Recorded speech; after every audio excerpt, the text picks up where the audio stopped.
सन 1608 से लेकर 1615 के बीच मार्टिन डी लियोन कार्डेनस ने द ऑर्फन्स टेल नामक एक किताब लिखा जिसमें उन्होंने एक स्पेनिश बंदे की लाइफ जर्नी को डिपिक्ट किया था। ये किताब साल 1621 तक छप जानी थी, लेकिन एक्चुअली में ये 3 साल पहले 2018 में जाकर पब्लिश हुई। तो आखिर पिछले 400 सालों में ये किताब क्यों नहीं छप सकी, या फिर मैं यूं कहूं कि पिछले 400 सालों में इस किताब ने कितने एडिटर्स की जान ले ली। जी हाँ, इसे एक कर्स्ड यानी शापित किताब माना जाता है और आज की वीडियो में हम ऐसे ही कुछ बुक्स की बातें करेंगे जिन्हें शापित या फिर बेहद खतरनाक माना गया है।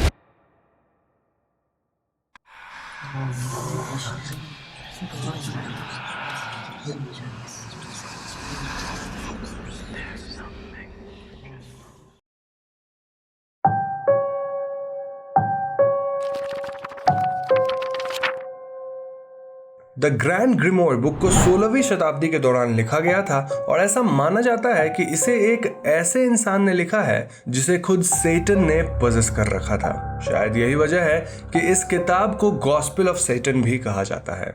लोगों का मानना है कि इस किताब के अंदर कुछ ऐसे मंत्र लिखे हैं जिनकी मदद से पावरफुल डीमंस को बुलाया जा सकता है। और तो और इसमें ब्लैक मैजिक से जुड़ी बातें भी लिखी हैं जिससे एक मरे हुए इंसान की आत्मा को वापस जिंदा किया जा सकता है। इस किताब का अगर एक पन्ना भी पढ़ लिया गया तो पढ़ने वाले की आत्मा डेविल के पास चली जाती है और फिर उस इंसान के साथ बहुत बुरा होता है। यही वजह है कि यह किताब one of the most powerful या कर्स्ड बुक है। अब आज की तारीख में द ग्रैंड ग्रिमोर किताब को पढ़ पाना किसी के बस की बात नहीं, क्योंकि ओरिजिनल बुक को वेटिकन सिटी के किसी सीक्रेट आर्काइव में छिपा कर रखा गया है। ऐसा कहा जाता है कि इस बुक को छिपाने से पहले इसके ऊपर कई रिचुअल्स परफॉर्म करके इसे शांत किया गया था। Now if we talk about the content of this book, तो हमें पता चलता है कि इस किताब का 2 भाग में विभाजन किया गया था।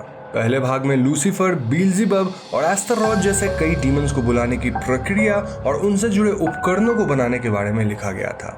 वहीं दूसरी किताब में डीमन से पैक्ट बनाना, स्पिरिट से बातें करना, लॉटरी जीतना, वशीकरण और ऐसी ही उल्टी सीधी चीजों की जानकारी दी गई थी। इस किताब का रेफरेंस पॉप कल्चर में कई बार हुआ है, लाइक किसी गेम में, टीवी शोज में या फिर in the album name of A Dutch metal band.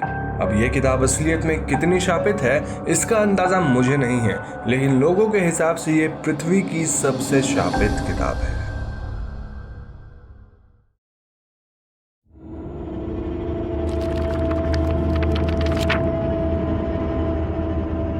The book of the sacred magic of एब्रामेलिन the मेज। इस किताब को 15th सेंचुरी में अब्राहम नामक इंसान ने लिखा था। कहा जाता है कि अब्राहम एक बार इजिप्ट गया था जहां उसकी मुलाकात एक काला जादू करने वाले तांत्रिक से हुई।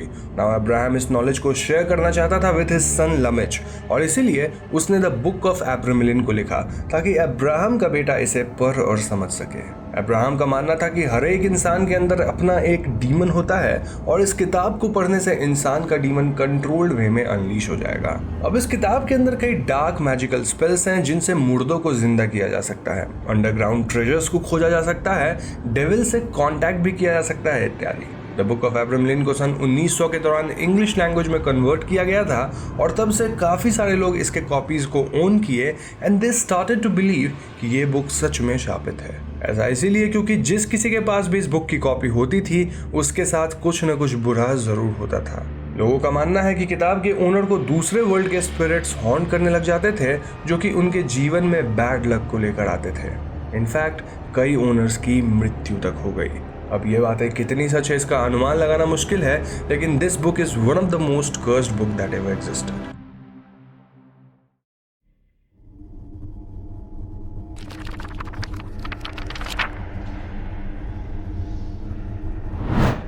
The book of सोएगा, also known as अल-दर्राए, एक ऐसी किताब है जो कि डीमोनोलॉजी यानी प्रेत विधा पे लिखी गई है। इस किताब को अर्ली 16th सेंचुरी के दौरान लिखा गया था और ये बेसिकली एक लैटिन एसे है। कहा जाता है कि इस किताब की केवल 2 कॉपीज ही अवेलेबल है। पहली कॉपी को स्कॉलर जॉन डी और उनके बड़े भाई ओन करते थे और जॉन ने अपनी पूरी जिंदगी इस किताब को डिकोड करने में लगा दी। जॉन का कहना था कि ये किताब डार्क रिचुअल, स्पेल्स और ढेर सारे इनकैंटेशन से भरी पड़ी है, लेकिन जॉन भी इस किताब के आखिरी 36 पन्नों को समझ नहीं सके। उनके सर पे मानो इस किताब को डिकोड करने का भूत सवार हो गया था और इसीलिए उन्होंने एक मीडियम को हायर किया जिसकी मदद से वो आर्चएंजल ऊरियल से संपर्क बना सके। ऊरियल ने मीडियम के थ्रू जॉन को बताया कि ये किताब तब से एग्जिस्ट कर रही है जब एडम ने पैराडाइज यानी स्वर्ग को खत्म कर दिया था, और तो और इस किताब को सिर्फ आर्चएंजल माइकल ही डिसाइफर कर सकता है। अब दोस्तों जॉन तो इन पन्नों को समझ नहीं पाए और उनके जाने के बाद ये किताबें भी गायब हो गई, लेकिन 1994 में इस किताब की दोनों खोई हुई कॉपीज मिल गई। तब से कई लोगों ने इस किताब को समझने की कोशिश करी है, लेकिन वो सक्सेसफुल नहीं हो पाए। इनफैक्ट इस किताब के बारे में ये कहा जाता है कि जो कोई भी इसे पूरी तरह समझ लेगा उसकी 3 साल के अंदर मृत्यु निश्चित है।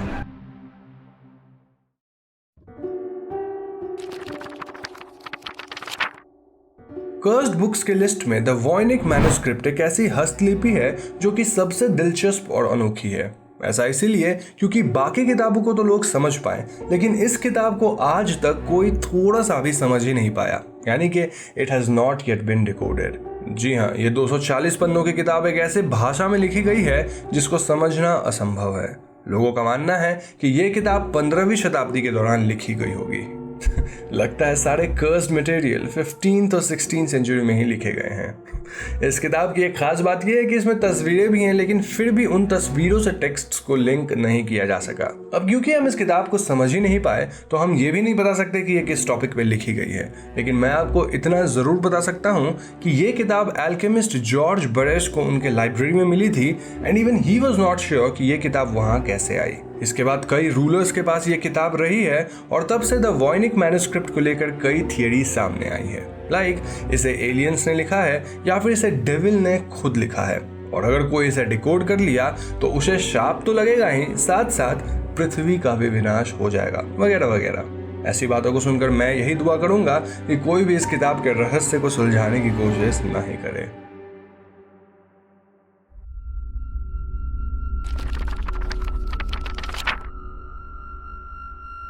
तो ये बात 2013 की है जब एक ऑनलाइन बुक सेलर ने 2 बहुत ही रहस्यमयी किताबों को ऑनलाइन बेचा, और ये किताबें हैंड रिटन थी जिनके पन्नों को स्पाइरल बाउंड से जोड़ा गया था। सेलर ने इन किताबों को तकरीबन $14,000 में बेचा था, जो कि हमारी करेंसी में वुपिंग 10 लाख रुपीस होती है।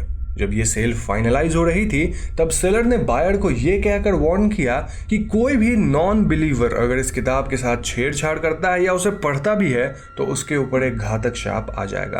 अब अगर इस किताब की बात की जाए तो इसे बेसिकली एक विच का स्पेल बुक माना जाता है, जिसे high priestess of Vikka पर्सिफोन एड्रास्ते Ariane ने 1960s के दौरान लिखा था।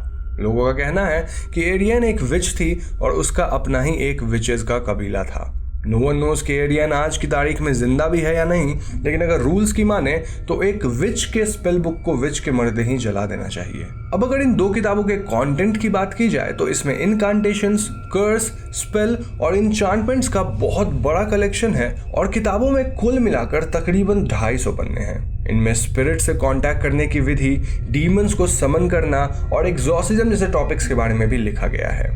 इस किताब के पहले पन्ने पे ही वार्निंग लिखी गई है which states to those not of the craft the reading of this book is forbidden, proceed no further or justice will exact a swift and terrible retribution and you will surely suffer at the hand of the craft। यानी कि अगर आप उनमें से हैं जिन्हें विच craft की knowledge नहीं है एंड स्टिल आप इस किताब को पढ़ते हैं तो आपके साथ बहुत बुरा होगा। फिलहाल इस किताब की लोकेशन और इसके बायर की इंफॉर्मेशन अननोन है। Now coming back to the start of video, जहां मैंने द ऑर्फन्स टेल किताब की बात करी थी, उसे जितने लोगों ने भी एडिट करने की कोशिश करी उनकी या तो किसी एक्सीडेंट से या फिर किसी बीमारी से मृत्यु हो गई थी। फाइनली 2018 में बेलिंडा पेलेशियस ने इसे ट्रांसलेट करके पब्लिश करवाया, और यही वजह है कि कई लोग इसे कर्स्ड मानते आ रहे थे। अब दोस्तों इस लिस्ट में आपने ध्यान दिया होगा कि मैंने द लेसर की ऑफ सोलोमन और कोडेक्स गिगा यानी कि डेविल्स बाइबल जैसे बुक्स को इंक्लूड नहीं किया है, क्योंकि उन बुक्स को लेकर मेरे चैनल पे ऑलरेडी वीडियोस अवेलेबल हैं जिन्हें आप देख सकते हैं। जहां तक सवाल है कि क्या ऐसी और भी किताबें हैं जिन्हें शापित माना जाता है, तो मेरा जवाब होगा हाँ। ऐसी कई और किताबें एग्जिस्ट करती हैं जिन्हें लोग कर्स्ड मानते हैं, और उनके बारे में मैं आपको इस वीडियो के पार्ट 2 में बता दूंगा। अब पार्ट 2 तभी आएगी जब आप सभी इस वीडियो को ढेर सारा प्यार देंगे bye liking and sharing the video. आप कमेंट से मुझे ये बताएं कि क्या आप मानते हैं कि ये किताबें सच में शापित हैं। जाने से पहले हमारे चैनल हॉन्टिंग ट्यूब को सब्सक्राइब करके बेल आइकॉन को जरूर दबा दीजिएगा, क्योंकि हम अपने चैनल पे ऐसी वीडियोस लाते रहते हैं। पीस।